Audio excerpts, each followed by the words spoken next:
Muy buenos días, mi nombre es Valeria Coronel y hoy les estaré hablando acerca de las raíces filosóficas de la psicología.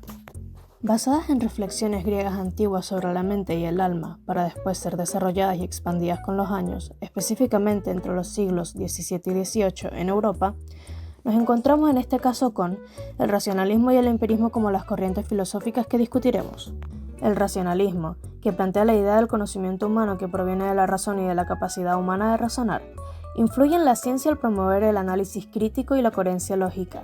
En el periodo de la Revolución Científica, deja atrás la idea del conocimiento por autoridad divina y lo reemplaza por un sistema de pensamiento racional. En él encontramos el método deductivo y matemático como claro ejemplo del avance científico racionalista. El empirismo, por otra parte, plantea que no hay mayor conocimiento que el que procede de la experiencia, y fue una de las razones de la revolución científica de la época. En ella no existen las ideas innatas, y en eso recae su innovación, pues promueve la verificación de hipótesis a través de evidencias observables y experimentables. Estas corrientes e ideas fueron planteadas en un momento de la historia que estaba lleno de cambios y surgimientos, lo que transformó para siempre las formas de entender la naturaleza y la vida. Y en este surgir encontramos a los siguientes autores relevantes, como Wilhelm Wundt, quien crea el primer laboratorio de psicología experimental en Leipzig, Alemania, en 1879, y sostiene que la psicología debe de estudiarse en introspección, como la observación del propio estado mental, siendo la persona que tiene tal experiencia quien puede observarla. Práctica antes utilizada por Sócrates. Innova al aplicar la introspección en condiciones experimentales, controladas, llamada percepción interna. En este proceso incluía la última condición que reflejaba la esencia del método experimental en donde se modifica el estímulo y se observa cómo cambian las experiencias reportadas. También tenemos a Edward Titchener, quien fue discípulo directo de Wilhelm Wundt y adoptó las ideas de su maestro para el contexto anglosajón. Funda la Escuela del Estructuralismo, que es una corriente que analiza la mente humana descomponiéndola en sus elementos más básicos, véase sensaciones e imágenes, para entender cómo se conectan y poder vincularlas al funcionamiento del cuerpo. Titchener afirmaba que el objeto de estudio de la psicología debía ser la experiencia tal como la vive el sujeto, ya que este tipo de vivencia depende de quien la experimenta. Innova al presentar la introspección como un método sistemático y mecánico, basada en la observación interna rigurosamente entrenada, la denominada introspección experimental, y crea la metodología de la observación.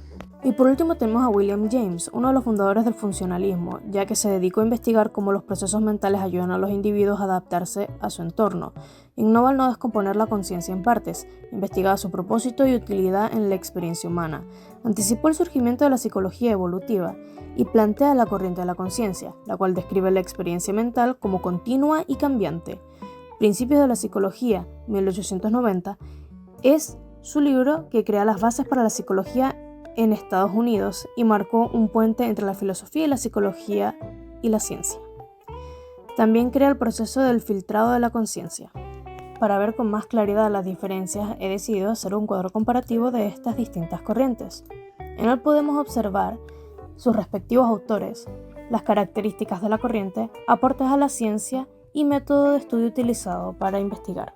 Ejemplos claros de sus diferencias pueden ser sus aportes a la ciencia, siendo los del estructuralismo alemán la base de la percepción y la base del pensamiento, comparado con el estructuralismo norteamericano que nos brinda la conciencia como la experiencia que es vivida en el momento, y eso en comparación al funcionalismo norteamericano que nos deja el propósito y utilidad de la conciencia en la experiencia humana, entre otras diferencias claves.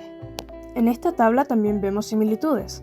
Como ejemplo está el uso de métodos de estudio similares, como el método experimental o la introspección, pero cabe destacar que cada representante aplicó las metodologías a su manera, dando su toque personal a la investigación. Para finalizar, tenemos que entre sus similitudes claves se encuentran su interés por la psicología como una disciplina científica, ya que los tres fueron fundadores de las bases para la psicología como la conocemos ahora, su uso de la introspección, ya que de una forma u otra todos usaron métodos introspectivos a la hora de investigar sus planteamientos, solo que con distintos enfoques, y su estudio de la naturaleza de la conciencia humana, pues los tres intentan descubrir el cómo funcionamos desde nuestra psique.